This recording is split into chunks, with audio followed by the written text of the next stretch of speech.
আসসালামু আলাইকুম রহমতুল্লাহ। আলহামদুলিল্লাহ ওয়াসসালাতু ওয়াসসালামু আলা রাসূলিল্লাহ। দেখুন, গুরুত্বপূর্ণ কিছু আমল নিয়ে আপনাদের সামনে হাজির হয়েছি। কখনো খাদ্য কষ্টে পড়বেন না, অফুরন্ত সম্পদের অধিকারী হবে।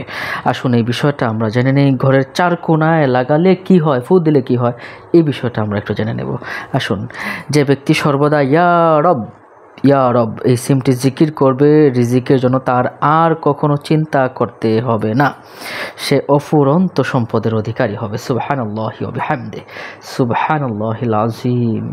সম্মানিত দর্শক ও শ্রোতা, এরপরে দেখুন আমরা যে আমলটা করব, ইয়া রবের এই আমলটা খুবই গুরুত্বপূর্ণ। জীবনে কখনো খাবারের কষ্টে পড়বে না। পবিত্র ইসিম মুবারক ইয়া রব দৈনিক কমপক্ষে 225 বার পাঠ করলে জীবনে কখনো খাদ্য কষ্টে পড়বে না।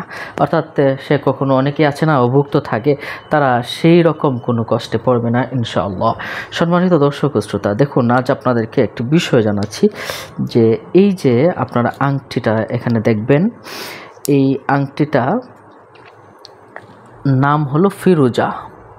এই যে আংটিটা দেখছেন, এটার নাম হলো ফিরোজা। এই ফিরোজা আপনি যদি পড়েন তাহলে আল্লাহ পাক রব্বুল আলামিন এর উসিলায় আপনাকে ধন সম্পদ দান করতে পারেন।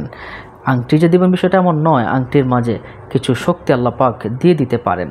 রব্বানা মা খালাকতা হাযা বাতিলা, আল্লাহ পাক কোনো কিছুই অনর্থক তৈরি করেননি। যারা বিশ্বাস, ভক্তি, ভালোবাসা আছে তারা এটা নিতে পারেন। আমাদের নাম্বারে আপনারা কল দিতে পারেন, ডিসক্রিপশন বক্সে আমাদের নাম্বার দেওয়া থাকবে। সম্মানিত দর্শক ও শ্রোতা, এরপরে আমরা যে বিষয়টা বলবো, কোনোরূপ ঝগড়া বিবাদ হলে প্রতিদিন ঘরের চার কোণা দাঁড়িয়ে, যদি ঘরের ভিতর ঝগড়াঝাটি লেগেই থাকে, তাহলে ঝগড়া বিবাদ লেগে থাকলে প্রতিদিন ঘরের চার কোণায় দাঁড়িয়ে মোট 111 বার যদি পাঠ করেন ইয়া রব ইয়া রব ইয়া রব, 111 বার পাঠ করেন, ঝগড়া বিবাদ দূর হয়ে যাবে। সম্মানিত দর্শক ও শ্রোতা, তাহলে কি আমলটা করব?